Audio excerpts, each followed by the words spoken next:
Pour ce numéro de Track Limit, podcast d'Endurance Info, on a un petit peu délocalisé, comme vous pouvez le voir autour. Et en plus, on a un invité. Salut Jules. Bonjour, salut Laurent. Déjà, on est à Toulouse, hein. On n'est pas sur un circuit, on est dans un magasin Specialized avec un beau vélo qui est ton nouveau vélo. Et est-ce que tu peux nous parler un peu vélo avant de parler voiture là? Exactement, un magnifique Aetos S-Works qui vient d'arriver pour continuer à m'entraîner toute l'année en dehors du sport automobile. Ça fait maintenant 11 ans que je suis sponsorisé ambassadeur Specialized France, donc le temps passe vite. J'ai eu la chance de rencontrer Hervé, le patron de Specialized, en 2015, qui m'avait donné un premier vélo pour m'entraîner. On a une passion commune qui est l'automobile, bien entendu, et souvent, les passionnés d'automobile sont aussi passionnés de vélo, comme je peux l'être, et c'est vrai que j'ai la chance depuis 2015 de rouler sur des magnifiques vélos, et aujourd'hui, on en a profité pour allier le beau podcast et la récupération du nouveau vélo. Et c'est un vrai entraînement pour toi le vélo par rapport au sport auto? Clairement. Moi, je pense surtout mentalement, déjà, pour commencer. Quand tu es dans un col, souvent, quand je suis dans le dur, je me mets l'image d'un pilote que j'aime pas ou que j'ai envie de battre en pensant qu'il est devant moi et en disant, attends, tu vas lâcher, alors que cette personne-là est devant toi. Donc, c'est vraiment un entraînement mental que je fais. Et puis après, physiquement, ça permet de faire des sorties longues avec une fréquence cardiaque qui peut être similaire dans la voiture. Et le fait d'être en Andorre, en plus, ça monte un peu Andorre, plus que l'Ardèche. c'est pour ça que l'Aetos, il est bien placé pour l'Andorre. Et le fait de récupérer un vélo, t'es pas venu chez Specialized ici prendre un vélo, le mettre dans le coffre de ta voiture et partir. Il a fallu faire des réglages, on sait qu'il y a une étude posturale qui est faite. Et ça aussi, je pense que c'est un peu comme un réglage de baquet dans une voiture de course. C'est quelque chose qui doit aider aussi pour être à l'aise sur le vélo. C'est super important. Moi, je suis assez grand, j'ai des jambes assez longues, donc ça a toujours été difficile pour moi de bien me poser sur un vélo. Mais c'est vrai que depuis que je suis avec Specialized, j'ai l'avantage de pouvoir faire leur body fit qui est incroyable. Et comme tu dis, c'est tellement important aujourd'hui. On le voit dans tous les sports. Il y a une évolution de la précision de tous les détails. Et un baquet de sport automobile, c'est ultra important. Et une position sur le vélo, c'est ultra important. Donc j'ai eu la chance ce matin de faire avec Ludovic et son équipe un body fit pour remettre encore toutes les cotes. Ils ont l'avantage d'avoir toutes les cotes que j'avais sur mon vélo de l'année dernière. On essaie de le remettre sur la Ethos, d'améliorer 2-3 petits points. Des choses, toujours sur un vélo, on se sent, on a une petite gêne là, un petit peu là, des fourmis ou pas. Grâce à ce body fit, justement, tout ça s'enlève. Ouais, ok. Donc l'idée, c'est quand même d'être le mieux possible sur le vélo pour faire des sorties longues. Parce que exactement. tu peux vite fatiguer, vite avoir des douleurs et tout. Donc, Toutes les sorties de plus de 2 heures, quand tu es mal posé sur un vélo, en général, tu as des douleurs qui sont assez gênantes. Et ça, c'est vraiment l'avantage du body fit, surtout chez SP. Bon, la carrière de Jules Gounon. Déjà, avant de parler de carrière, c'était quoi l'enfance? C'est quoi l'enfance de Jules Gounon, fils de pilote? Très agité, j'ai envie de dire. Mes parents, ils ont divorcé, je devais avoir l'âge de 8 ans. Ça s'était pas très bien passé pendant le divorce. Moi, je suis quelqu'un qui est hyper actif. Donc, à l'école, j'ai toujours eu des facilités à l'école. Donc, c'était un désavantage parce que c'est-à-dire que je faisais n'importe quoi et j'arrivais quand même à avoir des bonnes notes. Donc, ça a été toujours un problème. Je me suis fait renvoyer de pas mal de collèges. Quand même, ouais, j'ai dû faire 3 ou 4 collèges quand même dans ma jeunesse. Je suis encore jeune, mais bon, on va dire quand j'étais plus jeune. Un peu pour attirer peut-être l'attention de mes parents aussi, qui étaient dans un divorce pas facile. Mais j'ai fini dans un internat pour garçons à Belin. Je sais même plus comment ça s'appelait, Belay, dans l'Ain. Et là, c'était un peu dur quand même. Internat pour garçons, on priait le matin, c'était pas facile. Et c'est que là, j'ai eu la chance, je tannais mon père vraiment pour faire du karting. Mon père me disait que c'était pas possible, qu'on n'avait pas l'argent, que ce sport-là, malheureusement, c'était le nerf de la guerre. Et je faisais n'importe quoi à l'école. Et voilà, c'est parti de là. Mon père, il m'a dit, écoute, t'es pas bien dans cet internat, montre-moi que t'es capable de me sortir 16 de moyenne en pas faisant de conseils de discipline toutes les semaines. Et on étudiera l'offre du karting. Donc pas de carte gamin. T'as pas fait de carte gamin? J'ai dû pour le aller, fun. voilà, pour le fun avec mon père de temps en temps, mais jamais. Ma première licence, c'était 2010. Fred Mako roulait déjà depuis quelques temps. T'es limite champion en cup déjà. Et donc un jour, j'étais allé voir mon père. Il voulait toujours pas me faire du kart, mais mes notes, ça allait mieux. Et un matin, c'est vrai que je cherchais vraiment à trouver la phrase qui allait vraiment lui donner l'envie. Et je lui ai dit, mais papa, toi, ton père, il t'a donné ta chance. Alors pourquoi toi, tu me donnes pas ta chance, ma chance? Et je pense que là, je l'ai touché un petit peu sentimentalement. J'avais vraiment réfléchi à la phrase et je me suis dit, qu'est-ce qui pourrait faire pencher mon père de me donner une chance? Quand tu as un fils, que ton père à toi t'a donné la chance de faire ce que tu rêvais, j'ai dit, je vais essayer de jouer un peu sur le sentimental. Et du coup, il a craqué. Ça a été la première année, pour moi, c'était des années exceptionnelles parce qu'on a fait à l'ancienne, c'est-à-dire qu'on a fait l'opposé du sport automobile actuel. Mon père est garagiste, comme mon grand-père, dans un garage à Fiat, Alfa Romeo, etc. en Ardèche. Donc, on prenait le Scudo. le jeudi après-midi pour aller en course le vendredi. Et alors que les gens étaient souvent déjà le jeudi. Et c'était mon père qui faisait mécano. Et on est très mauvais en mécanique. Donc on a passé des moments mais d'anthologie. C'est-à-dire des moments, les gens, je me rappelle, on parle de Toulouse, il y avait le championnat de France à Muret. Ce week-end-là, je pense qu'il était vraiment, j'ai des anecdotes. Donc on était avec pas de tente, bien sûr. Hein. Donc on était en plein mois de juillet, il faisait chaud. Mon père, on s'était garé sous un arbre, il y avait un énorme platane qui avait un peu d'ombre, parce qu'on n'avait pas de tente, le scudo posé, et ça marchait bien. J'ai fait deuxième de la finale du championnat de France derrière Marco De Peretti cette année-là. Thomas Laurent qui devait peut-être être quatrième ou cinquième. Et il y a Steve Garato qui court du parc fermé, et on était juste à côté du parc fermé parce qu'on n'avait pas de tente. Et il s'arrête, et à cette époque-là, il y avait les embrayages à cloche. Donc il y avait une cale pour bloquer l'embrayage pour ouvrir. Il dit à mon père, est-ce que tu as la cale pour bloquer l'embrayage? Et je me rappelle comme hier, mon père il dit, regarde ma tente et tu comprendras qu'on n'a pas ça. Donc le gars il lève la tête et en fait il se rend compte qu'on est sous un platane. Donc il était en pleurs de rire parce que en fait tout le monde nous prenait pour des fous. Ouais. Mon père il pleut au warm-up. On avait notre mano, on avait un mano pourri qui marchait pas et on savait pas combien de mètres de pression d'air. Déjà véridique. Vous pouvez demander à mon père. Je lui dis, qu'est-ce qu'on fait comme pression? Il me dit, je vais te mettre 7 secondes. Je dis, comment ça, 7 secondes? Il branche le compresseur du parc fermé et il compte. Il met à fond 1, 2, 3, 7 secondes de pression à l'avant, 7 secondes à l'avant gauche, à l'arrière, 7 secondes et demie ou 8. Et là, je dis, les gens, ils nous pensaient on était des amateurs complets. Mais mon père, il m'a dit, écoute, tu as commencé 7 ou 8 ans plus tard que tous les gens du karting. Donc je vais te donner tout ce que j'ai appris de ma carrière. Tu le prends si tu as envie de le prendre, tu le prends pas si tu n'as pas envie de le prendre. Mais essaye en une année de faire l'éponge. Et c'est ce que j'ai fait.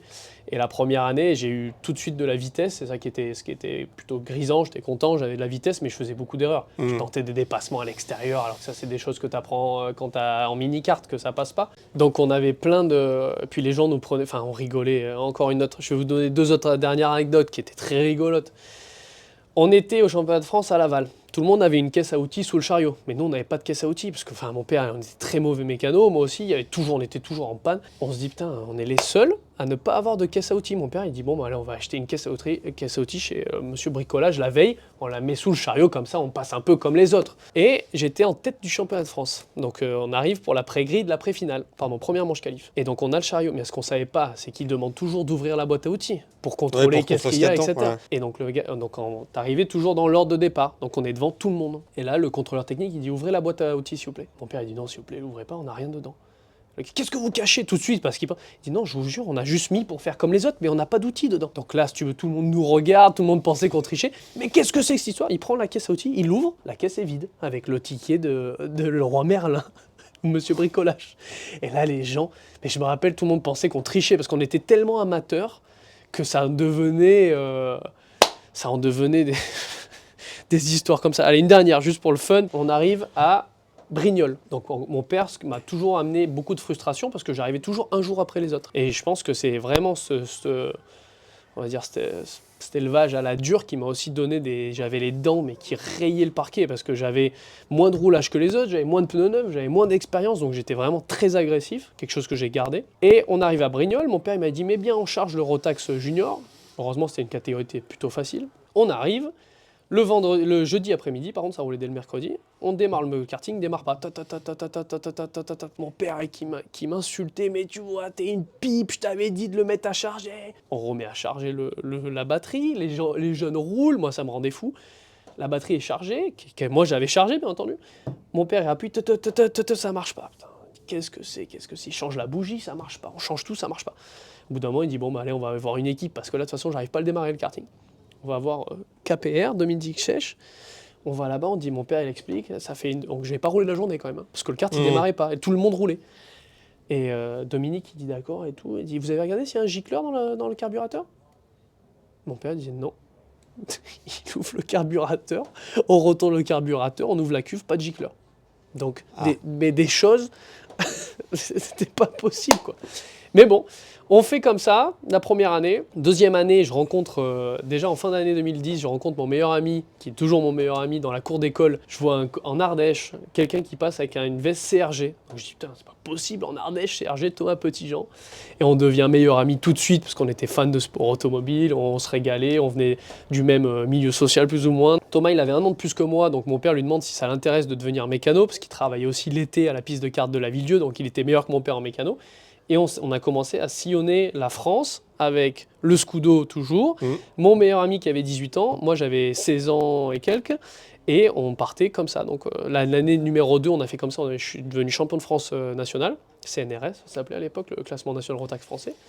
Et je dois faire 3e ou 4e du championnat de France FFSA de national. Donc ça se passe bien. Fin 2011, pardon, je rentre en contact avec Gilda Merian de chez Sodicart. Mon père le connaissait de l'époque. Ça a toujours été, on va dire, l'avantage grâce à mon père d'avoir des contacts. On avait l'inconvénient de ne pas avoir de financement, mais l'avantage c'est qu'on avait des contacts. Et Gilda me propose un deal de pilote Sodicart où il me donnait les châssis, il me donnait une aide pour les moteurs et pour aller en X30, en Yamaha X30 en 2012. Et là, cette année-là, je gagne le championnat du monde, non officiel, mais qui est le championnat du monde X30.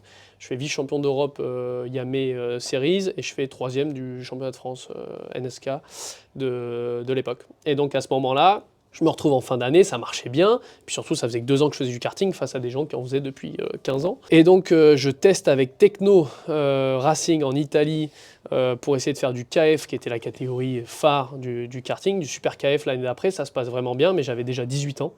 Ouais. Et donc, je m'étais dit, bon, bah là, si je passe pas en voiture maintenant, ça sera fini, quoi. Les autres en F4, ils avaient déjà 15 ans.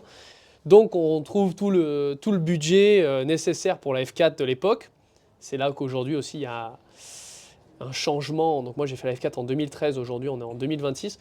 La F4 aujourd'hui je crois que c'est 200 000 € la F4 française, faudra qu'on vérifie les chiffres. À l'époque c'était 50 000 € pour 21 courses. Donc aujourd'hui c'est plus possible. Ouais. Hein. Et donc j'arrive à trouver tous les partenaires ardéchois et drômois, la famille André qui m'aide, tous mes partenaires. Il y avait le plaquiste du garage de mon père, le peintre, enfin il y avait tout le monde. J'avais une combi, si tu retrouves les photos de l'époque, j'ai des sponsors de partout, au téléphone, il y en a de partout, la voiture elle était bariolée. Et on fait ce championnat de France F4 qui se passe plutôt bien. Je finis vice-champion derrière Antoine Hubert. Ça s'est vraiment bien marché à partir du milieu d'année, j'avais pas roulé. J'attaque le championnat, j'avais fait deux tests chez Cosma Zarazi, qui allait de Nantes, dans une vieille Formule Renault qui avait des ailerons en bois, parce que comme ça, quand on tapait, ça coûtait moins cher. Enfin, c'était vraiment, j'ai vraiment l'impression d'être à l'époque des années 90. Mon père, il y avait des séances de simulateurs qui étaient organisées chez AOTech. Ça coûtait 1 500 €. Mon père, non, c'est pas possible. À Pau, donc bien sûr, j'avais pas fait de simu. En 2013, il n'y avait pas de simulateur. Je me retrouve avec mon père qui conduisait en sens inverse dans une Fiat Panda de nuit à Pau, pour me montrer, bon bah là il faut monter sur tel vibre et tout. C'était n'importe quoi, la voiture qui venait. Franchement, on a vécu des moments avec mon père qui étaient extraordinaires. Mon père, mon grand-père, la famille, on était les Ardéchois qui arrivaient sans rien, qui faisaient, voilà quoi. Mais est-ce qu'il y a plus d'attente justement et plus de pression parce qu'on est le fils d'eux, justement par rapport aux adversaires qui connaissent forcément le palmarès de Jean-Marc, et est-ce que quand on est le fils de Jean-Marc Gounon, finalement on est regardé un peu différemment, même en kart? Ah ben ça c'est clair, c'est vrai que ça a été, mais pour moi ça a été quelque chose que j'ai toujours vécu comme un grand avantage, parce que ça me mettait en lumière si je faisais des choses bien, ça me mettait aussi en lumière si je faisais des choses pas bien, mais en tout cas j'avais une opportunité de montrer mon nom plus rapidement, et c'est vrai que quand j'étais jeune c'était toujours le fils d'eux, et maintenant je suis content qu'on parle de moi comme Jules, mais pas le fils de... Enfin bien sûr je suis le fils de mon père, mais plus comme ma carrière perso à moi. Mais c'est vrai que mon père il m'a toujours mis beaucoup de pression. Le championnat du monde... Yamaha, mon père vient pas, c'était toujours avec mon meilleur ami. Mon père ne vient pas aux essais, ne vient pas, je gagne toutes les manches qualif, je gagne l'après-finale, mon père est toujours pas là. Je dis c'est pas possible. Je dis je suis en tête pour aller gagner ce championnat du monde, pour nous notre championnat du monde, il est toujours pas là. J'arrive en pré-grille pour la finale, je dis c'est pas possible, il vient pas. Il vient pas, je reviens pas. Et là j'avance pour aller en pré-grille, mon père il est collé aux espèces de barrières, vous savez, et je dis tiens je le vois enfin, je dis ah ça y est t'es venu. Il me dit, première chose, j'ai pas vu du week-end, il me dit, écoute, pour moi, là, t'as rien gagné. Tout ce que t'as gagné, ça sert à rien. Par contre, je vais te dire une chose, si tu gagnes pas la finale, tu iras jamais en F4 parce qu'on trouvera pas les sponsors. Donc, si tu gagnes pas cette finale, c'est fini. Et il part. Juste avant le départ, bravo. Ouais, j'étais fou. Je lui dis, c'est pas possible. Et à l'époque, je me disais, putain, mais mon père, il fait vraiment tout contre moi, mais je m'en rends compte aujourd'hui de tout ce qu'il m'a donné, tout ce qu'il m'a appris. C'est ma force aujourd'hui. Ouais, mais pas à l'époque. Mais pas à l'époque. À l'époque, tu dis c'est pas possible, comment tu peux faire ça à ton fils, comment tu peux être aussi dur, etc. Et en fait, aujourd'hui, je Je l'ai remercié plusieurs fois, mais je le remercie encore parce que grâce à ça, à Bathurst en 2020, Malcolm Wilson, il m'attrape le bras avant de monter dans la voiture et il me dit en anglais, qu'il y a un peu du swearing, mais il dit « Don't fuck it up or ever come back ». Et en fait, quand il m'a dit ça, oui, bon, ça m'a rappelé mon père qui me disait « Écoute, si tu te rates, voilà ». Alors qu'il y a peut-être d'autres pilotes, ça peut mettre de la pression. Ouais. Exactement. Donc c'est quelque chose qui m'a toujours vraiment bien aidé. Donc après, il y a le passage F4, après il y a le passage Formule Renault. Exactement. Bon, après, il y a quelque chose qui est assez rigolo, on en parlera plus tard. Mais mon père m'avait toujours dit, dis-toi, c'était écrit dans mon premier book pour les sponsors, tu n'as aucune chance sauf sur un malentendu. On en reviendra après sur ce terme-là. Enfin, c'était quelque chose qui était très, très drôle. Bon, mon père il m'avait dit déjà pour la F4 ce sera pas possible, enfin que j'y arriverai jamais. Au final, j'y arrive plus ou moins. Donc dans ma tête, on a 19 ans, on se dit je vais peut-être y arriver. Le but c'est la F1 bien sûr. Mais c'était encore la F1 déjà pour toi? Bien sûr. Même en ayant commencé aussi tard et tout, en se disant attends. Quel pilote aujourd'hui se dit je fais de la voiture pas pour la F1. Le but ultime de chaque personne c'est d'aller en F1, bien entendu. C'est le rêve ultime. Et je me dis ça va le faire, etc. Je teste. La FFSI nous avait fait donc le premier, deuxième, troisième championnat avait un test gratuit. Je teste chez Fortex, ça se passe super bien. Je fais un test à Budapest, je fais 5e temps au général du test Eurocup. Enfin, c'était vraiment bien. Je me dis j'ai une chance. Et je me retrouve à signer dans une équipe qui était la moins chère du plateau parce qu'on était déjà couteau en budget. Et ça se passe très mal, malheureusement. J'arrête après 2 courses, la voiture n'allait pas, il y avait plein de problèmes. Donc voilà, gros coup d'arrêt dans ma carrière. Pour moi, 2014, ça a été peut-être une année des plus dures. Parce que du coup, je me suis retrouvé à retourner en Ardèche, à travailler avec mon père dans le garage familial. Là, tu dis c'est fini, l'accès à la F1, c'est fini. Pas que la F1, le sport automobile en général, il est fini. Avec l'employé qui s'appelait Max, que j'ai passé beaucoup de temps d'écouter Brigitte Lahaye, c'est ça? Sur RMC, qui faisait des histoires... Là, on est loin de la F1, du sport auto. On écoutait ça en lavant les voitures. Du sport en chambre. Là. Et RMC toute la journée, les mains rongées par les produits. Puis surtout, en hiver, laver les voitures, quand il fait 3 degrés, à 9h du matin, 8h du matin, jusqu'au soir. Mon père me payait ce que gagnait un laveur de voiture. Salarié, quoi. Et ben d'un coup, on se rend compte, la vie, en fait, le sport automobile, c'est quand même pas mal. Ouais. D'avoir du sous-virage, du sur-virage, c'est un peu mieux que d'avoir la Fiat Panda de Madame Chiapard à laver à 8h. Donc... Je me retrouve dans ça, j'étais en pleine dépression honnêtement, et mon grand-père voit passer dans Auto Hebdo le volant Porsche. On cherche la nouvelle révélation volant Porsche avec Oreca, ça coûtait peut-être 1 000 €, je crois, la sélection. Inscrivez-vous, etc. Mon grand-père me dit pour ton anniversaire, moi je suis né le 31 décembre, pour ton anniversaire et Noël, pour les 2 prochaines années, je t'achète la sélection Porsche. Je te donne une chance. Mon grand-père. Qui est passionné aussi de sport auto, je Exactement, qui faisait de la course de côte dans les années 60, sur une Fiat X109.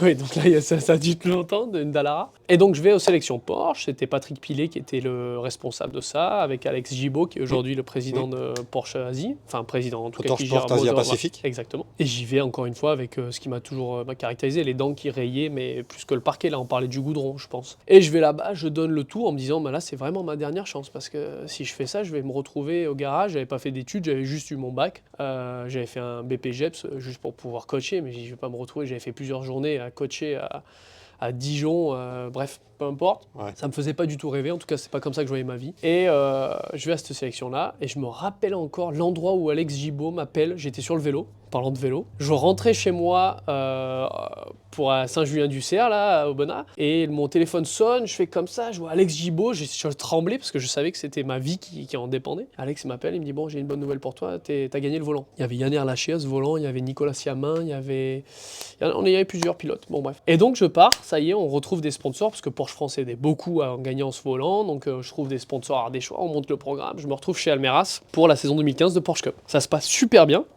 Mi-saison, je suis 2e du championnat derrière Maxime Jousse, qui était en 3e année, j'étais premier rookie. Ça gagne au Val de Vienne. Je gagne au Val de Vienne, première course, je fais podium d'entrée à Les Deux-Noms, et puis moi je me battais fort à l'époque contre le 2e rookie, c'était Mathieu Jaminet. Et on se retrouve à Magny-Cours, sortie de Magny-Cours, ils disent on va décider le premier rookie à la sortie de Magny-Cours ira au scholarship international. Là c'est une histoire qui m'a piqué pendant longtemps. Aujourd'hui c'est drôle parce qu'avec Mathieu on se retrouve au même endroit, mais c'est vrai qu'à cette époque-là, bon bref. Après Magny-Cours, je ne sais pas pour quelle histoire, Laurent Sénéchal décide de postponer la décision, alors que c'était très clair pour moi que c'était acté qu'après Magny-Cours, peu importe. La décision sera prise après Navarra. Ah, le fameux meeting de Navarra. Le fameux meeting de Navarra.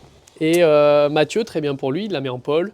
Il gagne la première course, je pense. Et moi, je pense qu'à la première, je sais pas si c'est course 1 ou course 2, mais je monte sur le toit de Geoffrey Denardat, je me fais une fracture de compression sur la C7, sur le haut de C7. Donc je roule pas sur les dernières courses, donc je perds les points. Je roule pas, Mathieu me passe au championnat. Ils envoient Mathieu au scholarship. Mathieu gagne le scholarship parce que Mathieu est un pilote très talentueux. Et moi, je me retrouve de nouveau, fin 2015, avec une minerve pendant 2 mois. Je fais la dernière course au Castellet, j'avais la tête arrachée, je pouvais même pas rouler. À cette époque-là, il me découvre un syndrome des loges sur les jambes au Paul Ricard. Ah, c'était la dernière course de l'année. Sur les freins, j'amenais 30% d'axel parce que je crampais, j'arrivais même plus à relever les pédales. Enfin, ça y est, j'étais de nouveau point A de fin 2014 où j'ai plus rien. Et c'est là que ma vie a changé. Mon père faisait les BOP pour SRO à cette époque-là. Et on est peut-être début février, quelque chose par là. Et il me dit, viens au Paul Ricard, tu verras les voitures. Donc moi, je retravaille avec mon père. J'ai dit, mais je vais pas y aller, c'est fini. Pour moi, là, c'est fini. J'ai raté ma chance. Je me suis craqué en Porsche Cup. Je roulerai plus. C'était mon seul espoir, c'était la filière Porsche. J'ai dit, qu'est-ce qu'on va faire? J'ai 60. Au mieux du mieux, si je réunis tous mes partenaires, j'ai 70 000 euros. C'est impossible. Qu'est-ce que je fais avec ça? J'ai plus l'aide de Porsche, donc je peux plus faire de la Cup. Je pouvais rien faire. J'avais trouvé un volant chez Tsunami pour 60 000 euros pour faire de la Cup Italie. Enfin, ça servait à rien. Donc, mais t'as pas fait... C'est 2015, tu fais pas les 24 heures Daytona Classic avec ton père, justement, sur une Corvette? Si, avec Éric Roturier, une Corvette Greenwood de 79. Ouais. Ça, donc c'est la première course au final avec ton père? Ouais, là c'était un grand moment. Là on avait rigolé parce que... Non, c'était en 2016, non? C'est pas 2016? Non, peut-être fin 2015. Fin 2015. Et mon père, il me dit, j'ai une belle anecdote. Donc quand on est jeune, bien sûr, mon père, il me dit, ça freine à 300. C'est lui qui roule en premier. Et donc je dis 300. Je dis, mon père, là, qui a 50 ans, de quoi il me parle? C'est sûr, ça freine à 200. J'arrive à 200, le premier frein, je tanque les freins, il n'y a rien. Bah, c'est une voiture de 79.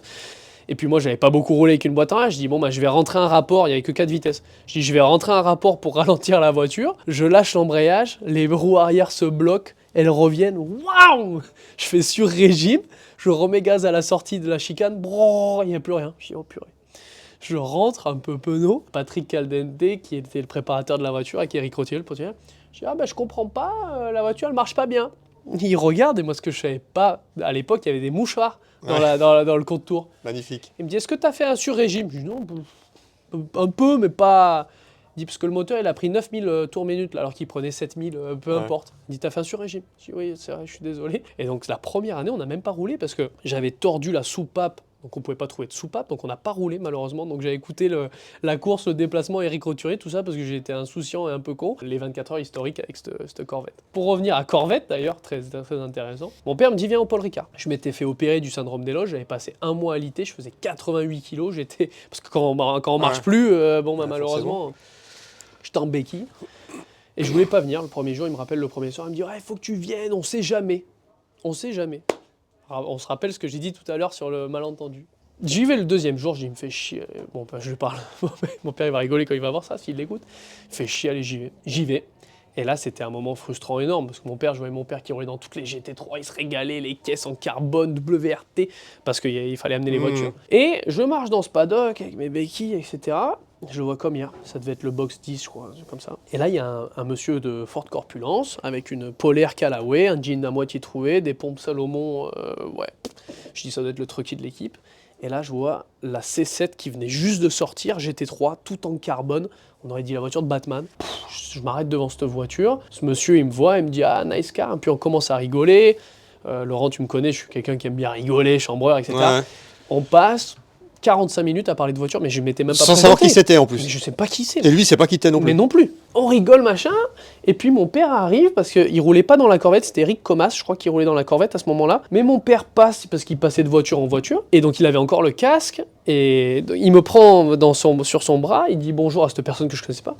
Il dit, Ernst, I introduce you the mistake I did 20 years ago. Je te présente l'erreur que j'ai fait il y a 20 ans. Donc si on rigole, ben voilà. Et moi je me dis, il connaît le monsieur quand même. Il me dit, Jules, Ernst, c'est le patron de Callaway. Je dis, oh purée. Je dis, ça fait 45 minutes que je dis des conneries depuis tout à l'heure, qu'on rigole. Mais en fait, ça s'était tellement bien passé. Et en fait, je parlais au patron de Callaway. Je passe la journée avec ce gars-là, qui avait un certain âge, il devait avoir 60 ans, 65 ans peut-être. Et puis en fin de journée, mon père revient. Et puis moi, j'avais passé la journée dans le box Callaway. Et puis il me dit, bon, puis là, je lui avais raconté mon histoire, etc. Et puis il dit à mon père, il dit, bon, qu'est-ce qu'on fait avec ce jeune? Bon, qu'est-ce que t'en penses? Et mon père, il dit ce qu'il pense de moi. assez dur mais objectif. Et ils me disent, bon, bah, écoutez, pour la saison de... Il dit à mon père, à ce moment-là, je me rappelle, il dit, pour la saison de la DAC, il faut 220 000 €, plus ou moins. Et là, on dit, bah... On les a pas. C'est impossible. On peut sortir 60 peut-être si on réunit tout le monde, mais il dit, ah bah 60, c'est même pas la peine. Team privé, on n'y arrive pas. Donc moi, je me rappelle, je tirais vraiment la tête. J'ai dit, bon, bah en fait, je m'étais fait un film toute la journée en me disant, ça y est, j'ai trouvé quelqu'un qui va me donner Ça une va le chance. faire. Enfin, bref. Il me dit, il voyait que j'étais très down, et puis Ernst, il me dit, je vous le fais en français, mais il me dit, bah écoute, dans un mois, on teste à Hockenheim des jeunes pilotes pour la saison, parce qu'on vient de perdre notre coéquipier Andreas Wurst qui partait en LMP2. Viens à la fin des 2 jours, je te donnerai 5 tours parce que j'ai bien vu que tu adores cette voiture. Au moins, tu auras eu 5 tours. Moi, j'étais super content. Et puis, en même temps, j'étais dégoûté. J'ai dit, putain, c'est peut-être les 5 derniers tours de ma vie. Mon père, super intelligent, il me fait monter le premier jour avec lui. Enfin, il me fait arriver le premier jour. Donc, moi, je passe 2 jours à regarder tout le monde rouler. J'en pouvais plus. Parce que j'avais envie de rouler, je les voyais, ils mettaient des pneus neufs, machin. Et il arrive mon tour, le fin du 2e jour. Et là, vraiment, je pense que c'était peut-être une fois où je m'en rappelle pas tellement j'étais dans un état de transe. Mais en fait, je suis monté dans la voiture. Mon père, il m'a dit, avant que je monte, il m'a dit, bon, profite, hein, c'est sûr que c'est la dernière fois que tu roules dans une caisse de course. Et là, à l'intérieur de moi-même, j'ai dit, tu vas voir. Toi, tu vas voir. Je vais te montrer J'ai dit, tu vas voir si c'est la dernière fois. Je suis monté dans l'auto. On n'avait pas de temps, on n'avait rien parce que c'était un shootout. Et j'ai roulé, mais je te dis, je me rappelle même plus comment j'ai roulé parce que j'ai roulé taqué en prenant tous les risques. Et je boxe. Et au moment où je boxe, tout le monde était dans la pit lane, je me rappelle encore, et tout le monde me regardait. Et j'avais vraiment pris beaucoup de vibra. J'ai dit, putain, c'est sûr, j'ai dû arracher le splitter. J'ai tout arraché, enfin, c'est pas possible. Je baisse la visière, je sors, je marche comme ça, je baisse un peu les yeux, mais pas trop pour pas qu'on voit. Je dis, regarde le splitter, je dis, non, il n'y a rien. Et mon père souriait, alors que mon père a toujours été très très dur avec moi. Je dis, ah, il a l'air content. J'ai dû bien rouler. Et Ernst vient me voir, il me dit, bon, on a un problème, je t'invite au restaurant ce soir, on va en discuter. À mon père, je dis, c'est quoi le problème? Il dit, t'inquiète, t'as bien roulé, on va voir. On va au restaurant italien d'Hockenheim, on est assis à cette table, mon père et moi, Ernst, et là, il y a un monsieur qui arrive avec des lunettes de soleil dans un restaurant tamisé, donc c'était un film, hein. Un Italien petit, avec des lunettes de soleil, enfin bref, Giovanni Ciccone. Le co-actionnaire, avec Callaway. Avec Callaway. Mais moi, je ne savais pas qui c'était. Et j'ai pleuré. Enfin, pleuré. Je leur ai demandé pendant 2 heures de me donner une chance. C'est la seule chose que je disais. J'ai dit, s'il vous plaît, ma carrière, elle a été comme ça tout le temps parce qu'on n'a pas d'argent. J'ai fait au mieux, j'ai commencé tard. Je sais que je peux le faire. Je le sais. Juste, j'ai besoin d'une chance. J'ai besoin d'une chance. J'ai leur demandé, je demandais. On en a fini même à montrer nos comptes en banque parce qu'ils nous demandaient de l'argent. On a dit, mon père qui montrait son compte en banque. Moi, je montrais mon compte en banque, il y avait 400 € dessus. Les seules dépenses, c'était Intermarché, parce que pendant longtemps, ils m'ont appelé Intermarché après dans le truc, parce qu'en fait, on voyait Intermarché, poisson, peu importe. Ouais. Et c'était mes dépenses. On dit, regardez, on ne vous ment pas. Venez en Ardèche, on a un garage Fiat. Et mon père, en F1, à l'époque, on ne gagnait pas de l'argent comme ça peut l'être aujourd'hui. On arrive au dessert, et ce Giovanni Ciccone, il n'avait toujours pas parlé. Et là, il dit... Il avait toujours les lunettes? Il avait toujours les lunettes. Okay. Il dit, est-ce que vous pouvez nous laisser un petit peu? J'aimerais discuter avec Ernst. Moi, je pars avec mon père, je dis, qu'est-ce que t'en penses? Il me dit, mais calme-toi. Il me dit, de toute façon, il dit, là, tu peux pas plus les saouler, tu les as saoulés pendant 2 heures, alors te demander qu'une chance. Il dit, bon, bah, on a quelque chose à te proposer. Là, c'est Giovanni qui parle. Il dit, vous nous avez dit que vous pouvez réunir 60, 70, bon, on va dire 60 000 € à ce moment-là. Écoute, avec ces 60 000 €, on fait les 2 tests de pré-saison et on fait les 2 premières courses de la saison. Parce que tu nous demandes de te donner une chance, moi je suis prêt à te donner la chance, par contre on peut pas, il nous faut l'argent. Donc 60 000 €, on fait les 2 premières courses de la saison, Oschersleben, Sachsenring, et après Sachsenring on voit. Qu'est-ce que t'en penses? Je me suis levé. J'ai serré la main, j'avais les frissons, j'ai dit on signe, c'est fait. Mon père, bon, peu importe, on se relance dans ça, on se retrouve dans ça, j'avais mon sponsor Eric Besson de l'époque qui poussait à mort aussi pour que j'aille là-dedans, enfin on s'est retrouvés de nouveau les Ardéchois, lui il est lyonnais, arrivé en Allemagne, enfin bref, première course à Oschersleben assez dure, pas préparée. À l'époque, Kevin Estre, Christopher Mies, Lorenz Vanthoor, les cadors. Donc moi, j'étais émerveillé devant tout ce beau monde-là. Je crois que de mémoire, les essais étaient plutôt bien les essais d'avant-saison en termes de chrono. Oui, mais Kelvitz, c'était pas mal. Ouais. Moi, j'étais pas dans le coup parce que bien sûr, j'arrive tout de suite en GT3. Mais la Corvette était bien alors que c'était face à des Audi. Exactement. Enfin, des vrais constructeurs, on va dire. Puis moi, mon mécano, il travaillait toute la semaine dans un garage Chevrolet à Oppenheim. Il venait le week-end. Enfin, on était une équipe. Un peu à l'image du kart. Mais complet, en fait, ma carrière. Et ça se passe pas très bien au Oschersleben, je crois qu'on a une crevaison, on fait P15 à la deuxième course, ça marche pas bien. On arrive au Sachsenring, un circuit qu'avec des virages rapides, moi j'adore les virages rapides. Et de nouveau mon père qui me dit, bon bah là profite, hein, parce que après ce week-end, c'est basta, hein, on rentre à la maison. J'ai pas envie de rentrer à la maison, moi j'ai pas envie de finir dans le garage à vendre des Fiat. Non, c'est pas possible, c'était pas possible pour moi, pas possible. Et super qualif, on fait P2, ou Kelvitz fait P2, peu importe. Non, c'est Kelvitz qui fait P2 en Q1. On passe Vanthoor au pit stop. Je sais plus pourquoi, on gagne la course. Enfin, pour moi, c'est dur de m'en rappeler parce qu'en fait, c'était tellement irréel ce qui se passait, que j'ai des trous de mémoire parce que j'avais l'impression d'être dans un rêve. On gagne la course. J'ai dit, qu'est-ce qui se passe? Et donc Christopher Mies, Kevin. Ouais. Kevin, je suis pas sûr qu'il était là. Peut-être qu'en fin d'année. Non, Kevin, il était là parce qu'il roulait sur la cuisse, je crois. Parce qu'en fin d'année, il était en y avait tête. Lorenz, Lorenz. Bon, il y avait tous les cadors. Christopher Mies, Non, mais il y avait tous les cadors. Ils y étaient tous. Marc Basseng. Non, mais tous. On gagne la course. Bon. Moi, je me retrouve sur le podium, je pleurais parce que c'était ma dernière course, premièrement. Et puis, je m'étais dit, eh ben, en fait, j'avais raison, je me suis prouvé que je pouvais gagner face au cador. Avec mon coéquipier, bien entendu, Daniel. Et je suis sur le podium, et là, je vois un gâteau arriver, Glückwunsch. Donc, en allemand, il dit ça pour dire bon anniversaire, peu importe. 60. Je dis, putain, il y en a un qui a 60 ans de notre équipe. En plus, c'est drôle, tu vois, c'est notre première victoire. Et là, c'est Giovanni qui arrive, 60 ans. Donc, c'est 60 ans, première victoire de la voiture, première victoire avec tout le monde.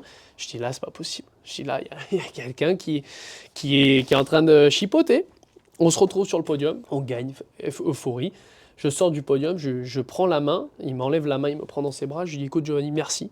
Je dis, parce que maintenant, je peux retourner travailler en Ardèche. Je me suis prouvé ce que j'ai toujours voulu me prouver. Merci. Merci de m'avoir donné ma chance. Et là, il me dit, non, t'as pas compris. Il me dit, là, je paye pour toi, on va jusqu'à la fin de la saison, on va gagner le championnat. Donc là, je me dis, mais qu'est-ce que c'est que c'est Sans apporter de budget, finalement. Non, mais impossible. Enfin, on avait fait au mieux, heureusement. Je remercie vraiment mes sponsors de l'époque, Intermarché, Monsieur Bourgeat, Besson, Gassin, Vincent. Enfin, j'en ai beaucoup, je vais en oublier. Jérôme André. Bon, tous. Mais donc on se retrouve en tête pour le championnat. J'arrive à la dernière course en baston avec Christopher Mies. On a 2 points d'écart. Donc on est à la dernière course du championnat, showdown en Allemagne, etc. pour le GT Master qui était un championnat très relevé. Christopher Mies sort dans les graviers dans le virage où Vettel était sorti exactement. Avant le pit window, enfin juste au pit window. Donc il drop à P10. Donc à ce moment-là, on est champion. Sauf que mon ingénieur ne veut pas me le dire. Parce qu'avant de monter dans la voiture, Ernst vient me voir, il me dit, écoute, on veut gagner le championnat, tu prends tous les risques. C'est pas grave, on se démerdera, tu prends tous les risques. Parce que moi, je pouvais pas payer la casse, donc à l'époque, je faisais toujours attention. Et là, il me dit, t'inquiète pas, on est derrière toi, tu prends tous les risques. Une vraie âme de racer. Et donc, je monte dans l'auto, on était P4, derrière Engelhardt, Ination, il y avait Kevin Estre en tête avec David Yann, et je me rappelle plus qui était deuxième. Eux, ils avaient pris un drive-thru d'ailleurs. Donc en fait, on était 3e au général, enfin, on était champion. Et moi, je roulais taquet. Et la caisse devant moi, la Lambo, ils avaient un problème de splitter, ils avaient un contact, le splitter s'ouvrait, se fermait. Et donc je reviens dessus dans l'idée de dire je vais le passer. Et j'arrive dans cette courbe très rapide avant l'entrée du motodrome, il perd la voiture parce que le splitter s'ouvre, je le touche à l'arrière gauche, il avait plus le matin, je pars en tête à queue, l'herbe était mouillée, en slick, j'accélère et je frappe le mur à, je crois que je prends 170, le mur de côté. Donc là, moi je me rappelle de rien, hein, je me rappelle juste de m'être relevé parce que j'ai perdu connaissance, après ils m'ont injecté dans la voiture pour me sédasser parce que j'avais pas mal de bouts de carbone qui étaient plantés dans la jambe, bon bref, peu importe, rien de cassé, beaucoup de chance. Je me retrouve à l'hôpital, surtout je me rappelle me réveiller, et je me dis, comment je vais faire? De 1, j'ai détruit une auto qui doit valoir 500 000 euros, donc je sais même pas comment je vais payer. Parce que je peux pas. Pas de titre, alors que c'était ma seule chance. Encore une fois, mais qu'est-ce que j'ai fait pour me retrouver dans cette situation-là? C'est pas possible. J'étais à côté dans une chambre, il y avait un monsieur qui avait visiblement des gros problèmes de tête, qui me regardait tout le temps, je le vois encore. Je dis, c'est pas possible, qu'est-ce que je fais? Je suis dans un hôpital, quelqu'un qui est... Bref, l'horreur. Et là, rentre toute l'équipe. Incroyable. Donc, toute l'équipe était autour de moi. Et j'étais encore un petit peu sous drogue, j'avais l'impression que je voyais des halos, il y avait des anges. Et Ernst, d'un côté, me prend la main, Giovanni me prend le côté de l'autre main. Moi, je pleurais vraiment, parce que je savais pas comment j'allais payer. Je leur ai dit, écoutez, je suis désolé, je vais venir travailler chez vous, à l'atelier, je sais pas, je peux plus, quoi. Et là, il me disait, arrête, calme-toi, parce que j'étais vraiment en panique. Et là, Giovanni dit, écoute, on va reconstruire la voiture, on prend tout en charge. L'année prochaine, tu reviens avec nous, je prends tout en charge et on va aller gagner le championnat. Et là, j'ai dit, mais là... Vous êtes mes anges, c'est pas possible. 1 heure après, Christopher Reinke vient à l'hôpital, le patron de Audi Customer Sport, qui avait gagné le titre avec Christopher Mies et Connor de Filidi. Il est super content. Et ce qui est drôle, c'est que Chris Reinke a commencé sa carrière chez Callaway en lavant des jantes, en 2008-2007, je crois. Ouais, donc il y a déjà une histoire. Donc il y avait une histoire. Tout est lié, de toute façon. Et c'est je pense, aujourd'hui, la globalité de mon histoire, c'est que, pour moi, le destin est écrit à un moment donné, c'est pour réussir. C'est comme ça que je le vois. Il vient me voir et il me dit, franchement, tu as super bien roulé cette année, on est désolé pour le titre. Par contre, moi, je veux te donner une chance de rouler gratuitement dans l'équipe Land Motorsport, ceux qui nous avaient battus, pour les 24 heures de Daytona. Donc en fait, je suis passé d'un état à me réveiller dans à moitié comateux. Comment je vais faire? Mais qu'est-ce que je vais faire? En 1h30, putain, je reroule l'année prochaine. Je roule à Daytona sur une caisse usine avec Christopher Mies, De Filippi et Jeffrey Schmidt. Ouais. Donc, d'un coup, c'était reparti. Et j'ai une photo, je sais plus si je la trouve, mais j'ai la jambe bandée des coupures, etc. Avec Ernst, la main sur l'épaule. Enfin, c'était irréel. Et on va à Daytona, ça se passe super bien, on fait deuxième de la course, je fais meilleure moyenne Audi. Chris Reinke revient me voir, il me dit je te donne la chance pour Sebring. On va à Sebring, ça se passe super bien, on fait quatrième, je fais une super moyenne. Et là, premier contrat d'usine, ils me disent bon, bah, je te paye 5 000 euros. À l'époque, je me rappelle, j'avais l'impression que j'étais le king de la place. 5 000 euros, tu auras un contrat Audi Sport pour faire les 24 heures de Spa avec Christopher Haas et Marcus Winkelhock. Même plus, c'est même pire que ça. L'histoire, c'est que je devais faire le Castellet pour préparation et après Spa. Mais moi, je roulais avec Jean-Luc Boblik en endurance et en sprint, en GT World Challenge. Encore une personne qui m'a vachement aidé dans ma carrière parce qu'il m'a aidé à faire le GT World Challenge endurance et le sprint où j'ai pu me montrer dans une Mercedes. Ça marchait vachement bien. On était en Pro-Am à Silverstone, j'étais P5, je crois, sur la grille au général. Bon. Et puis j'ai passé des super moments en plus. Quand tu dis que tu es souvent au bon endroit au bon moment et ça provoque aussi un peu le destin, il y a aussi le fait, le premier test de mémoire que tu as dû faire avec Jérôme Polican. Ouais. À Albi, pas loin d'ici. Qui n'était pas du tout un test qui était prévu de mémoire, c'est ça? Mais tu viens là à l'arrache et tout, il faut faire un déverminage ou je sais pas quoi. Non, je viens pour coacher Jérôme André, qui avait une Ferrari 458 Italia. Et en fait, à un moment donné, Jérôme Polican me dit bon, monte dans la voiture. Et là, je fais un temps de fou dans la voiture, je me régale. Je dis, oula, mais attends, qu'est-ce que tu fais toi l'année prochaine? Je cherche un jeune pour Jean-Luc. On fait un test la semaine prochaine à Barcelone. Ouais. Donc, encore une fois, pas prévu du tout, au bon endroit, au bon moment. Je vais à Barcelone, je fais le meilleur temps du test, ça se passait super bien. Jean-Luc donne la chance à un jeune. C'est ça que je trouvais formidable de dire, allez, je donne la chance à un jeune de se lancer. Et j'ai fait une super saison avec Jean-Luc, on s'est vraiment régalé. Mais dès le début de saison, quand tu commences avec Jean-Luc, vous savez déjà que vous allez faire les 20... Enfin, tu sais pas encore que tu vas faire Spa avec l'Audi. Mais pas du tout. Et du coup, Jean-Luc, quand je lui dis, bon, Audi, ils veulent me faire signer pour le Castellet, il me dit, mais Jean-Luc, il me dit, attends, moi, je t'ai donné ta chance pour faire le programme en entier. Donc là, tu me demandes de t'enlever à Spa et au Castellet. C'est pas possible. Donc, je veux bien, tu fais le Castellet avec moi, et par contre, c'est pas avec Audi. Et donc là, je dis, purée, il faut que j'aille voir Audi. Et heureusement, Sébastien Schottaille m'avait aidé, parce que j'étais chez Saint-Éloque, à convaincre Dirk Sport et Chris Reinke de me laisser faire que Spa. Donc ça a été toujours un micmac entre tout le monde qui m'aidait. Et je me retrouve à faire Spa, 22 ans. Deuxième année que j'avais fait Spa, l'année d'avant, j'avais fait chez Conrad. Qui était un échange de bons procédés entre mon père qui avait roulé à l'époque chez... Bon bref, peu importe. Et on gagne la course. 22 ans, troisième course chez Audi. On gagne les 24 heures de Spa. J'étais dans un état secondaire. Je ne m'en rendais pas compte. Je dis, là, parce que maintenant, je me rends compte comment c'est dur de gagner les 24 heures de Spa. On en discutait avec Fred Mako. Pour gagner Spa, il faut se lever de bonne heure. Le championnat à DAG, je le gagne. Avec la voiture qui avait tapé, qu'ils avaient réparée. Donc je suis champion à DAG, je gagne Spa. On avait fait...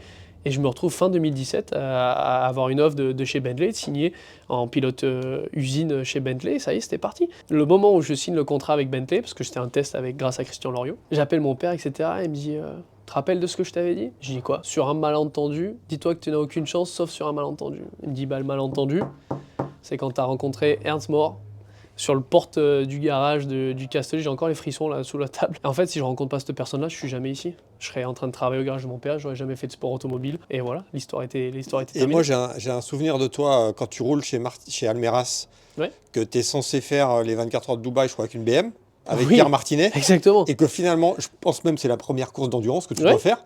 Et que vous êtes forfait parce que t'as un coéquipier, je crois, qui crache la caisse. Exactement, un amateur qui la crache le mercredi, je crois, de la course, le jeudi, on crache la caisse, je fais même pas la course. Et je me souviens du titre parce que j'étais allé te voir à ce moment-là, le titre de l'interview, c'était le plus dur reste à faire. Finalement, c'était le cas. Et il y a un autre truc aussi que tu as passé, mais ça s'était pas concrétisé.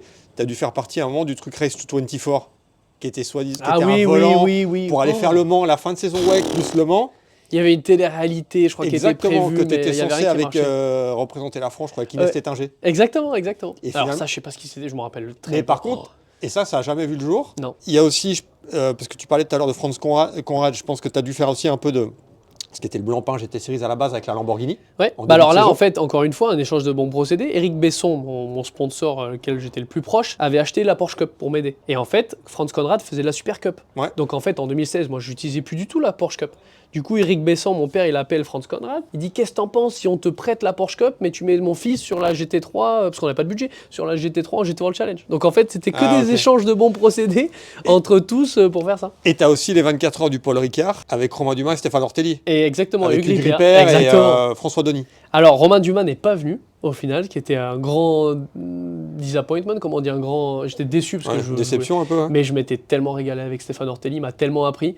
Je me rappelle, il mangeait des myrtilles. Je lui dis, mais pourquoi tu manges des myrtilles, Stéphane? Il me dit, écoute-moi bien, 2 semaines avant la course, tu manges les myrtilles, tu te prépares pour bien voir la nuit. Et Stéphane, il a été vraiment beaucoup de conseils avec mon père, parce que l'histoire est qu'en 2005, quand mon père fait le Mans avec Stéphane Ortelli et Franck Montagny, moi j'avais 10 ans sur une Audi, je changeais toutes les visières, parce qu'à l'époque c'était visière ouverte, donc il rentrait des arrêts, les tir-off, etc. Et moi j'ai passé mes 24 heures à faire toutes les visières de mon père, d'Ortelli, de Montagny, et donc c'est de là que je connaissais Stéphane. Okay. Ouais. Et petit clin d'œil très sympa, parce que 2005, l'année dernière, j'ai fait mon premier 24 heures du Mans en hypercar. 2025, 20 ans plus tard, il y avait Hugues de Chonac, donc j'étais sur une Oreca, parce que le châssis est une Oreca alpine. Et j'avais regardé Hugues et j'ai dit, vous vous rappelez, en 2005, il me dit, ah, je me rappelle bien, tu nous piquais le quad, parce qu'à l'époque, j'étais toujours sur le quad. Et donc, la boucle était bouclée. 20 ans plus tard, je m'étais dit, je me rappelle, dans Stalgeco, le soir, mon père m'avait attrapé à 3h du matin. Bon, maintenant, ça suffit, tu vas dormir. J'étais dans l'Algeto à côté de mon père, j'arrivais pas à dormir, parce qu'à l'époque, il y avait les V10 Judd et ça faisait un bruit. Et j'étais allongé comme ça, je me vois encore. Hein. Je regardais mon père qui essayait de dormir. J'ai dit, putain, un jour, ça sera moi, ça. J'y serai, et ça sera moi qui dormirai avant d'aller prendre mon relais du matin. Comme quoi, tu vois. Quand on veut, on peut. Donc là, après, tu switches le sprint vers l'endurance. Donc quand même, tu as quand même une étiquette après vite endurance. Il y a le contrat avec Bentley. Ça se passe plutôt bien. Même s'il y a peut-être, on va pas parler de disappointment, mais de déception, même pour Spa notamment. Bah, clairement, l'année 2018, on est vraiment en vol. On volait. Christian Loriot, le M-Sport, avait fait une voiture exceptionnelle. Et on prend un trou dans le radiateur à 2 heures de la fin. On était en tête, ou P2, on se battait avec la BM qui gagne de Walkenhorst. Et là, vraiment, je pense qu'on aurait dû la gagner. On était vraiment vite. Et de gagner 2 ans d'affilée avec 2 voitures différentes, ça aurait été extraordinaire. Et là, c'est ton premier contrat de pilote officiel à plein temps. Exactement, ça y est, je t'ai passé professionnel. Donc, fini de laver les Fiat Panda et tout. Fini. D'ailleurs, je me rappelle la première année, premier salaire. Donc, on a 22 ans, premier salaire, on est trop content. Puis en fin d'année, quand il fallait payer toutes les taxes, j'ai peut-être mal calculé, parce qu'on vous apprend pas ça à l'école. Donc, j'ai passé ma 2e année à repayer ce que je devais. Mais première année. Et puis, voilà. Donc là, Bentley, ça a été quand même une belle période. Très belle période, j'ai beaucoup appris. Le seul truc, c'est que ça s'arrête un peu brutalement. Donc en 2020, on était reparti. Moi, j'avais re-signé 2020. Le Covid arrive. Les chutes de Bentley, les ventes de Bentley. Bentley fait, je crois, il y avait moins de 300 millions au premier trimestre. Enfin, c'était catastrophique. Et on nous annonce, très tard dans l'année, on nous annonce, avant d'arriver à Kyalami, donc ça devait être le 8 décembre, le programme s'arrête. Donc pour se retourner, compliqué. Et là, moi, la chance que j'avais eue, c'est que j'avais fait 2 ans les 24 heures du Mans grâce à Giuseppe Rizzi, qui m'avait pris sous son aile pour faire en GTE Pro la première année avec Pippo Derani et Oliver Jarvis, 2e année avec Sébastien Bourdet et Olivier Plat, où je m'étais régalé. On a une équipe au top cette année-là, on fait 4e d'ailleurs en GTE Pro. Donc je me retrouve à appeler tout le monde, je rappelle Chris Reinke, qui me dit « Ah, j'ai peut-être une place pour toi », mais c'était pas très bien payé, ils m'exploitaient parce qu'ils exploitaient la situation. J'appelle Mercedes, Stéphane Wendel, qui me dit « Non, t'as bloqué Maro Engel à Spa », parce que c'était un ordre que j'avais reçu de Bentley, parce qu'on se battait avec JPX. Ah oui, on n'est pas revenu là-dessus, Il me dit « Tu rouleras jamais chez Mercedes ». Je dis « Ah putain, c'est pas possible ». Et je me retrouve à avoir un volant avec Giuseppe Rizzi pour les 24 heures de Daytona en GTE Pro, sur la caisse usine, avec Pierre Guidi, Calado et Rigon. Donc j'avais que ça. Je rappelle tout le monde, j'avais un volant avec K-Pax, mais je voulais rester pilote d'usine. Donc je rappelle Chris Reinke, je lui dis on se voit à la sortie de Kyalami pour discuter des termes et puis on va y aller ensemble. Ça avance bien, donc pour moi c'était fait, j'allais chez Audi. Ce qui n'était pas mon... Enfin c'était très bien, mais vraiment au niveau salaire je m'étais fait matraquer. Juste avant d'aller signer avec Chris, je dis je vais quand même rappeler Stéphane Wendel, parce que j'adorais Mercedes. Je dis bonjour monsieur Wendel, est-ce que vous êtes à Kyalami? Il n'y était pas. Donc je lui envoie un message, ça c'est par message, je dis est-ce que vous avez 5 minutes? Il me dit oui, appelle-moi. Et donc là, on passe 1h30 au téléphone, pendant la course. J'étais je me rappelle, dans le camion derrière, dans l'Algeco, parce qu'on n'avait pas de camion. Et je lui explique ce qui s'était passé, etc. Et je lui dis, en tout cas, merci de m'avoir écouté. Moi, je vais signer chez Audi. Donc voilà, je voulais juste clarifier la situation avec vous pour rester sur de bonnes bases. Ah, tu vas signer chez Audi? Je dis, oui, c'est fait, voilà, j'ai plus qu'à signer. Non, donne-moi 48 heures. Changement de timing. Et puis surtout, ça me redonne du poids chez Audi. Parce qu'Audi me matraquait parce que j'avais plus que ça. Donc Chris, il me dit, le contrat, je dis, je suis désolé, mais j'ai besoin de 48 heures, j'ai une autre offre en attente. Ah bon? Donc là, ça discute. Moi, j'ai de la chance, je mets un peu les deux en concurrence. Et le 24 décembre, Stéphane Wendel me fait une super offre. Je me rappelle encore, j'étais chez mon meilleur ami, on faisait Noël là-bas, je crois. et Thomas, et il m'appelle et il me dit bon on se met d'accord sur les points, l'offre était vraiment top, je signe. J'appelle Chris, terminé, etc. Et je signe chez Mercedes. Et donc ça c'est fin 24 décembre 2020. Alors que j'avais quasiment plus rien, donc j'étais dans une situation de panique et tout s'est ouvert d'un coup. Avec un programme qui était arrêté dès le début ou après le programme s'est mis en place? Donc j'ai eu surtout de la chance que Jérôme Polican a appelé aussi Stéphane Wendel en lui disant écoute, s'il te plaît, fais-moi confiance, Jules, je l'ai eu dans mon équipe en 2017, ça se passe bien. Donc ça a aussi joué un rôle pour que je sois chez AMG, ça c'est clair. Et Jérôme m'avait trouvé une place en sprint avec Petro Umbrarescu et en endurance avec Lelo et Dani. Et donc, il y a ça qui est sorti. Puis Stéphane m'a mis en GT Master chez Zakspeed, chez Peter Zakowski, plus l'IGTC. Puis voilà, c'est parti. Et voilà. Tu sais pour combien d'équipes Mercedes t'as roulé? J'ai calculé la dernière fois, je crois que c'est 22 ou 23 équipes différentes. Je crois que chez AMG, je suis... C'est celui qui a roulé dans le plus d'équipes possible. Stéphane m'a envoyé partout. Parce que je pense qu'un de mes points forts de pilote, ça peut être la capacité de compréhension technique. Et surtout pour des équipes qui sont jeunes, c'est vrai que j'ai toujours eu un bon retour pour essayer d'aider à faire des steps tout de suite pour être avec mon expérience en tout cas que j'ai de la voiture pour essayer de les mettre. Et c'est un vrai plus d'aller bosser dans différentes équipes où il y a différents ingénieurs et ça te fait progresser d'avoir différentes façons de travailler. J'ai progressé énormément depuis que je suis à AMG. Bon, j'ai toujours eu la chance d'avoir mon père qui était très technique, qui adorait la technique.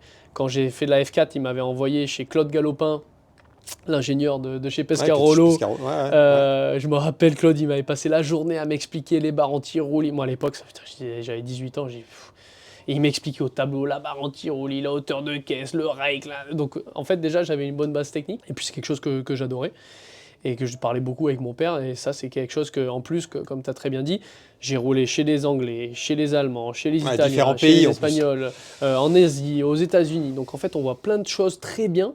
Et en fait, si tu arrives à piquer les choses très bien, après, tu peux essayer vraiment de faire un team idéal. Mais est-ce que ça t'a fait aussi progresser de rouler en pro-am quand tu roulais notamment, tu as roulé avec Jean-Luc pas mal? Est-ce que ça aussi, parce que c'est un métier différent finalement, parce que là tu dois un peu te mettre au service du gentleman pour que lui progresse, pour que lui soit dans les meilleures conditions, et c'est plus la même chose que de rouler avec Dani et Lelo pour aller gagner Spa. J'ai surtout, ça c'était en 2017, mais j'ai surtout appris de la vie grâce à Jean-Luc parce que j'étais jeune. Je trouve, j'ai toujours quelque chose qui m'a fasciné d'être au contact de personnes qui ont réussi. Parce que ça te motive à réussir dans ta vie aussi, ça te montre les sacrifices que les personnes ont fait, le travail qui est derrière. Et avec Jean-Luc, j'ai beaucoup appris sur la vie, j'ai beaucoup appris en pilotage, parce que mine de rien, je roulais beaucoup, donc c'est lui qui m'a donné cette opportunité-là. Et surtout, j'ai eu, comme un père adoptif, c'était vraiment top. Franchement, avec Jean-Luc, j'ai passé une année, on s'est régalé, il m'a fait découvrir des choses extraordinaires. Je me rappelle, on avait fait une croisière sur...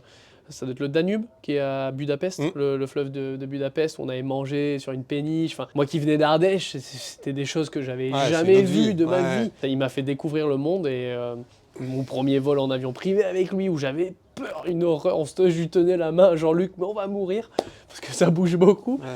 Que des choses qui m'a fait découvrir extraordinaires. Il y a toujours l'envie quand même si tu es pilote. J'étais en pilote officiel, il y avait toujours évidemment, je pense, l'envie de rouler en proto au Mans, notamment. Oui. Donc il a fallu là aussi trouver la bonne opportunité, trouver le bon plan. Tu n'avais pas d'expérience en P2? Zéro. Pas d'expérience de monoplace. Là, j'ai fait 4 courses de Formule Renault.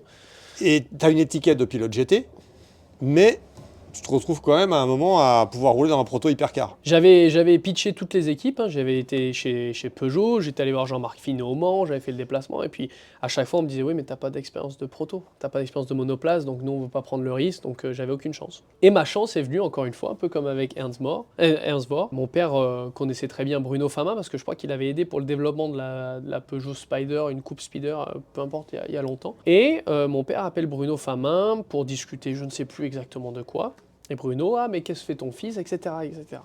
Je rencontre Bruno et Philippe Sino au Mans, ça doit être 2022 ou 2023, pardon, 2023. Donc moi j'étais pilote badge AMG, j'étais très content du GT, mais comme tu disais, moi j'ai eu la chance de voir mon père au proto au Mans, et puis surtout de pouvoir gagner le Mans en général, j'espère qu'un jour j'aurai... en tout cas je travaille pour ça, peu importe. Je m'assois à l'hospitalité alpine avec Bruno, que j'adore Bruno, parce que c'est direct. Il n'y a pas de demi-mesure. Ah non, j'adore. Et avec Philippe, il y avait Bruno, Philippe, Nicolas Pierre. Et Bruno, il dit, bon, non, qu'est-ce que tu fais? On rediscute. Il dit, bon, est-ce que ça te dirait de tester une P2? Je dis, ah bah, moi, c'est mon rêve. Moi, j'aimerais rouler dans l'Alpine Hypercar. Et Philippe Sino m'avait déjà parlé l'année d'avant. J'étais allé voir mon ex-compagne Michel à Bahreïn et on avait discuté un peu de qu'est-ce que tu faisais parce que Philippe me suivait en GT. Bruno se tourne vers Philippe. Il dit est-ce que tu peux faire rouler les P2 à ce moment-là? Philippe pouvait pas parce qu'il y avait le WEC. Du coup, il dit à Nico bon bah est-ce que tu peux mettre une Cool Racing à Portimao pour un test? Ok, on organise et tout face à Jack Doohan, qui était aussi dans l'Alpine Academy et qui postulait aussi pour un rôle dans l'Hypercar.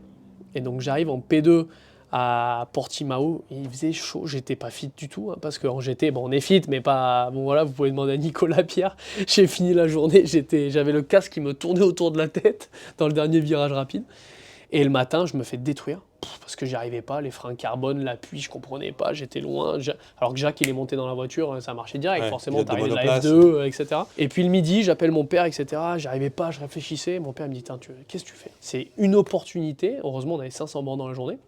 Il me dit maintenant cet après-midi, t'arrêtes tes conneries, tu montes dans la voiture et tu fais tout ce que tu sais faire. Fais ce que tu sais faire. Et donc on avait un driver coach sur place qui m'aidait, etc. Puis j'ai dit bon j'arrête toutes les conneries là. Je monte dans l'auto, je roule. Terminé. Fais-toi Comme plaisir. je le sens. Comme je sens. Parce que moi j'ai toujours roulé au feeling. Ah, au feeling. Et j'ai même mis un taper sur le temps autour, parce que moi je roule toujours sans delta, un peu à l'ancienne, parce que j'aime bien ressentir la voiture. J'ai dit, je marque tout, j'en ai rien à faire, je roule. Et là, j'ai super bien roulé l'après-midi, j'étais très vite. Et Bruno me rappelle, il me dit, bon, bah, on a un petit problème, va falloir qu'on regarde pour faire quelque chose. Donc je dis, bah, c'est extraordinaire. C'est un bon problème. Donc à cette époque-là, il parlait avec Mick. Donc moi, le but, c'était de passer tout de suite en 2024 pilote Alpine. Et, et Bruno, c'est ça que j'adorais avec lui. Il me dit, écoute, je vais être franc avec toi, face à Mick, t'as aucun poids. Mick, il arrive de la F1, c'est Mick, etc. Donc il me dit, si Mick signe avec nous, tu rouleras pas. Si Mick signe pas avec nous, tu roules. Et il me dit, bon, par contre, on va faire quelque chose. Je te propose pilote de développement et tu fais 2 courses à la fin de l'année et tu roules en 2025 chez nous. Qu'est-ce que t'en penses? Je signe où? Bon, il me dit, je parlerai avec ton père du salaire, nanana. Bon, ça se fait boum, boum, boum, boum, et je signe comme ça. Mais Mercedes, dans le coup. Pardon, bien entendu, exactement. Peut-être prévenir quand même monsieur Stéphane Wendel quand même, exactement. Sinon... là, j'ai sauté à une grosse étape. Hein. Mon père m'a toujours appris à aller voir les gens en direct. Parce que c'est vrai qu'on a une génération qui a tendance à appeler, SMS, etc. Il me dit non, nous à l'époque on est allé, on se serrait les mains. D'ailleurs, c'est quelque chose que j'avais fait avec Malcolm Wilson, une autre anecdote qu'on pourra parler après. Mais on va parler de cette anecdote-là juste pour commencer. Donc Malcolm Wilson, dans notre contrat Bentley, si on faisait une erreur, on devait payer 5 000 € de pénalité pour l'équipe, qui répartissait à l'équipe. Mais une erreur... En piste, on cassait la voiture, on prenait un drive-thru, etc. On devait payer 5 000 €. Qui est un peu dur. Hein. Ouais, quand même. À Suzuka, je prends un drive-thru parce que je m'accroche avec une Ferrari. Je dois payer les 5 000 €. Et je dis, bon, et donc j'en discute avec mon père. Je dis, bah, je vais prendre l'avion, je vais aller atterrir à Manchester. Je prends la voiture de Locke, je vais le donner moi-même le chèque. Comme ça, il verra que je respecte ma parole. Et surtout, je viens pour m'excuser. J'arrive, il y avait Otanak qui sortait du bureau, je me rappelle encore. Je l'avais appelé quand même pour être sûr qu'il soit là. Ouais.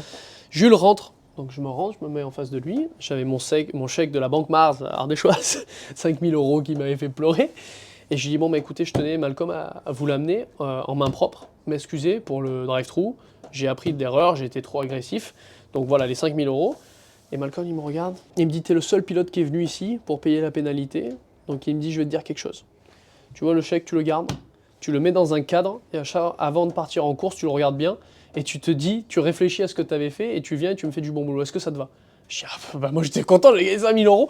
Joli. Il me serre la main, il me dit, c'est bon, bah, je suis désolé, j'ai d'autres meetings. Donc ça m'a duré 5 minutes. J'ai quand même fait tout le trajet pour 5 minutes. Ouais, mais ça a servi à quelque chose. Ça a servi, exactement. Donc je me rappelais de cette histoire-là. Bruno me propose ça. Je dis, bon, déjà ça avait été ultra compliqué pour faire accepter à M. Wendel le test en P2. Donc je me dis, bon, bah, je vais prendre l'avion, je vais à Berlin. Je vais chez lui, je vais le voir à Berlin, chez lui, je l'invite à manger le midi. Donc je l'appelle, Stéphane, est-ce que je peux venir te voir? Oula, qu'est-ce qui se passe? Bah, bien sûr, il n'y a pas un pilote qui vient à Berlin, il y a un problème. Je lui dis, bah, je vous en dirai plus quand on soit, etc. Je l'invite au restaurant et je lui dis, écoutez, le plus grand rêve de ma carrière, c'est d'essayer de gagner les 24 heures du Mans. Et avec Mercedes, à cette époque-là, il n'y avait pas de voiture. Et je lui dis, regardez, j'ai une opportunité avec Alpine. Le test en P2 s'est très bien passé. Je vous explique l'opportunité. Il se passe ça, ça, ça. Monsieur Famin, il est prêt à collaborer avec vous. On fait des compromis des deux côtés. C'est le rêve de ma vie. Le rêve de ma vie, c'est de battre mon père. Mon père, il a fait 2e au Général au Mans. Mon rêve, c'est de le gagner. Donc, est-ce que vous me laissez faire ça? Donc, Stéphane, il me dit, OK, donc on travaille. Il l'accepte. Il accepte, la condition c'était que je re-signe un contrat de 5 ans avec AMG. Pour être sûr que... que tu ne te barres pas au bout d'un an chez Alpine et que tu lâches AMG. Exactement, donc je signe 5 ans chez AMG à ce moment-là. Avec pas mal. Exactement, moi j'étais très content. Avec l'autorisation d'aller chez Alpine. Donc super. des deux côtés, tout se passe bien. Et Bruno et Philippe me disent, bon écoute, pour t'acclimater, on va y aller step by step, on donne le focus aux pilotes de la saison pour préparer la saison, bien entendu. Toi, tu vas commencer à rouler une première fois à Barcelone, tu feras 20 tours, puis on va t'amener au test des 24 heures, tu feras un relais. Parce que j'étais prévu de rouler qu'à partir de Fuji. Malheureusement, Ferdinand Asberg se casse 2 vertèbres en test à Motorland. Donc moi, je me retrouve injecté à Imola. Direct. J'avais fait 20 tours dans la voiture. J'étais pas prêt, mais du tout. Direct à Imola avec Charles et Paul. Enfin, j'étais vraiment pas prêt. J'avais pas fait de simu parce que tout c'était au dernier moment. Et bon, ça se passe bien. Et Philippe me dit, bon, on va te mettre en fin de course, ça sera plus simple. Et je dis, putain, Philippe, la météo, non, ça va le faire. Il se met à dracher comme pas possible 1h45 avant la fin de la course. Le moment où je monte pour changer de voiture, c'est au moment où on passe en slick, grâce séchant, une trage. J'avais pas fait de pneu froid. Sans expérience. Sans expérience. J'ai dit bon là, et Bruno il m'a juste dit un truc. Il m'a dit écoute, je te demande une chose, fais pas d'erreur, la placarde pas, et t'inquiète pas, ça va venir. Et je fais mon boulot, tout se passe bien. Je refais Spa, ça se passe bien, bon bref, je continue. Et j'arrive en fin d'année où je fais Fuji, Bahreïn, et puis après je suis reparti sur une saison de l'année dernière, en 2025, avec Fred et Mick. Donc, Comme quoi. Grâce à Bruno, grâce à Philippe, qui m'ont donné ma chance à un gars du GT, de pouvoir se retrouver avec l'élite de la monoplace et du proto. Magnifique, encore une fois, c'est les rencontres, la chance de tomber sur des bonnes personnes au bon moment et de performer aussi dans l'opportunité. Mais ouais, c'est ma carrière qui a été... Et ce qui est bien aussi, c'est peut-être bien aussi d'avoir été franc avec tout le monde, du coup ça t'a certainement aidé, le fait L'honnêteté. avec Stéphane Wendel pour Mercedes, avec Malcolm Wilson, enfin avec tous ces gens-là, finalement ça rapporte plus. Mon grand-père surtout m'a toujours appris en disant il faut toujours être honnête dans la vie. Et quand tu es honnête, déjà de base c'est ce que tu dois le respect aux gens, mais surtout quand tu es honnête, tu as des choses belles qui t'arrivent. Et c'est vrai que j'ai toujours été très honnête, comme tu dis, quand j'ai fait des erreurs, peu importe, en se retrouvant face à face avec la personne, en disant les choses correctement. Je trouve qu'il est beau dans l'endurance, je fais le DTM aussi qui est du sprint pur, et donc là il y a vraiment beaucoup d'ego, tout le monde se bat les uns contre les autres. Et après tu as des moments comme ça où tu te retrouves avec un coéquipier où on se comprend, on se fait confiance, on est à 100% dans l'honnêteté. Moi j'ai 100% confiance dans ses capacités, je pense qu'il a le même confiance dans les miennes, et on se complète vraiment bien, et c'est pour ça que je suis vraiment content cette année de repartir avec Fred et Victor. Donc là ça te fait quand même un bon programme cette année.